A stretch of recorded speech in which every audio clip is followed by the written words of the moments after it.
ದೋಸೆ ಹಿಟ್ಟಿಗೆ ಹಾಕುವಂತ ಎಲ್ಲ ಪದಾರ್ಥಗಳ ಮೆಜರ್‌ಮೆಂಟ್ಸ್ ಕರೆಕ್ಟ್ ಆಗಿದ್ರೆ ಯಾರೇ ಮಾಡಿದ್ರು ಕೂಡ ದೋಸೆ ಗರ್ಗರಿಯಾಗಿ ತುಂಬಾನೇ ಚೆನ್ನಾಗಿ ಬರುತ್ತೆ. ಸೋಡಾ ಏನು ಬಳಸ್ದಿರ ದೋಸೆ ಹಿಟ್ಟನ್ನ ತುಂಬಾನೇ ಚೆನ್ನಾಗಿ ಮಾಡ್ಕೋಬಹುದು.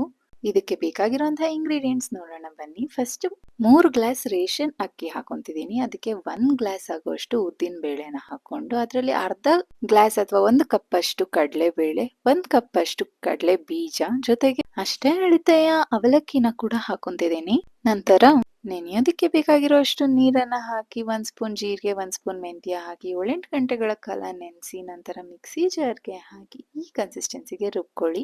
ನೀರೇನು ಹಾಕೊಳ್ದೆ ದೋಸೆ ಹಿಟ್ಟನ್ನ ಹಾಗೆ ರುಬ್ಕೊಳ್ಳಿ. ಆವಾಗ್ಲೇ ದೋಸೆ ತುಂಬಾ ಗರಿಗರಿಯಾಗಿ ಬರೋದು. ನಂತರ ಇದನ್ನ ಓವರ್ ನೈಟ್ ಫರ್ಮೆಂಟ್ ಆಗೋದಕ್ಕೆ ಬಿಟ್ರೆ ನೋಡಿ ಎಷ್ಟು ಚೆನ್ನಾಗಿ ದೋಸೆ ಹಿಟ್ಟು ಉಬ್ಬಿದೆ ಅಂತ. ಇದಕ್ಕೆ ಸ್ವಲ್ಪನೂ ಸೋಡಾ ಹಾಕಿಲ್ಲ. ದೋಸೆ ಸುಡುವಾಗ ಬೇಕಾಗಿರೋಷ್ಟು ಹಿಟ್ಟಿಗೆ ಉಪ್ಪನ್ನ ಹಾಕೊಂಡು ದೋಸೆನ ಸುಟ್ಕೋಬಹುದು. ನೀವು ಈ ವಿಡಿಯೋನ ಸೇವ್ ಮಾಡ್ಕೊಂಡು ಒಂದ್ಸಲ ಈ ರೀತಿ ದೋಸೆ ಹಿಟ್ಟನ್ನ ಟ್ರೈ ಮಾಡಿ ಹಾಗೂ ಹೇಗ್ ಬಂತು ಅಂತ ಕಮೆಂಟ್ ಸೆಕ್ಷನ್ ಅಲ್ಲಿ ತಿಳಿಸಿ.